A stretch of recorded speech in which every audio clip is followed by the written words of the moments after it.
와튜브 이 시간에는 유럽에서 화웨이가 퇴출당할 수밖에 없는 이유를 살펴보겠습니다. 세계 최대 군사동맹 북대서양 조약기구 나토가 중국 화웨이 거부에 동참할 뜻을 밝혔습니다. 미국이 주축이 된 나토는 소련을 견제하기 위해 창설됐지만 소련이 망하고 러시아도 힘이 빠지자 유명무실한 군사동맹이라는 평가를 들었지만 최근 중국발 코로나 사태로 유럽과 미국의 금전적 피해와 사망자가 속출하자 다시 뭉치고 있습니다. 노르웨이 출신 엔스 스톨텐베르그 나토 사무총장은 중국은 유럽에 전방위적으로 투자하고 있다며 나토 동맹국 기관시설에 믿을 수 있는 국가 제품을 사용해야 한다고 밝혔습니다. 엔스 스톨텐베르그 사무총장은 중국 영향력은 전 세계에 퍼져 있고 사이버 공간에서도 활발히 활동하며 유럽 주요 기관 시설에도 막대한 투자를 하고 있어 중국을 견제해야 한다고 밝혔습니다. 유럽 화웨이 퇴출에는 영국이 가장 앞장서고 있는데요.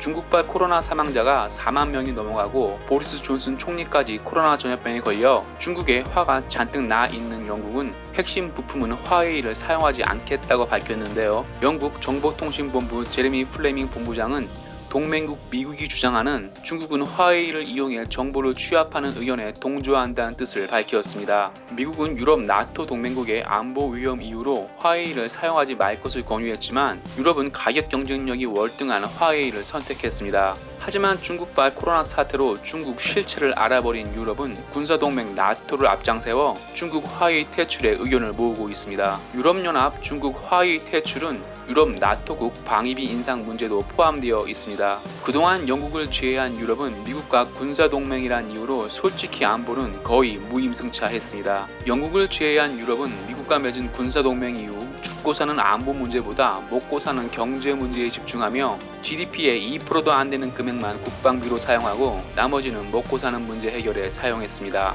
제조업 초강대국이자 유럽연합 대장 독일도 GDP의 1% 조금 넘는 금액만 국방비로 사용했고 나머지는 전부 먹고 사는 문제 해결에 사용했습니다. 하지만 군사동맹국 미국과 중국이 무역전쟁을 벌이고 있고 중국발 코로나 사태로 유럽인 사망자가 폭증하자 미국은 유럽의 방위비 인상 카드를 들고 나왔습니다. 미국이 유럽 나토 동맹국에 원하는 국방비는 미국과 비슷한 GDP의 4% 정도입니다. 중국발 코로나 사태로 경제 침체 위기를 겪고 있는 유럽 국가들이 국방비로 GDP 4%를 내야 한다면 경제 침체는 오래갈 것이며 유럽연합은 해체될 수도 있습니다. 믿지 않겠지만 나토 예산은 미국이 최고 많이 내고 있습니다. 2차 대전 이후 유럽이 전쟁 없이 평화적으로 살 수 있었던 이유는 미국이 주도하고 많은 금액을 담당하는 세계 최대 군사동맹 나토가 있었기 때문입니다. 만약 유럽에서 미국이 빠지고 유럽 국가 각자 자주국방을 한다면 GDP 4% 가지고는 자주국방은 어림없습니다. 2차 대전 당시 유럽 국가 국방비 지출은 GDP의 절반 이상이라는 것이 정설입니다. 또한 미국과 유럽 군사동맹이 깨진다면 유럽은 불안한 지역이 되어 투자하는 사람이 사라질 것입니다. 여러분께서 유럽 국가 수뇌부를 하면 어떤 결정을 하실 건가요? 평상시 GDP 1%에 불과한 국방비가 4% 이상 인상돼도 가격이 저렴한 중국 화웨이를 사용하시겠습니까?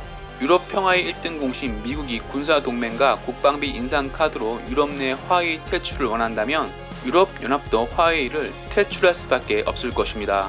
와튜브 마치겠습니다. 유익했다면 구독, 좋아요, 회원 가입 부탁합니다.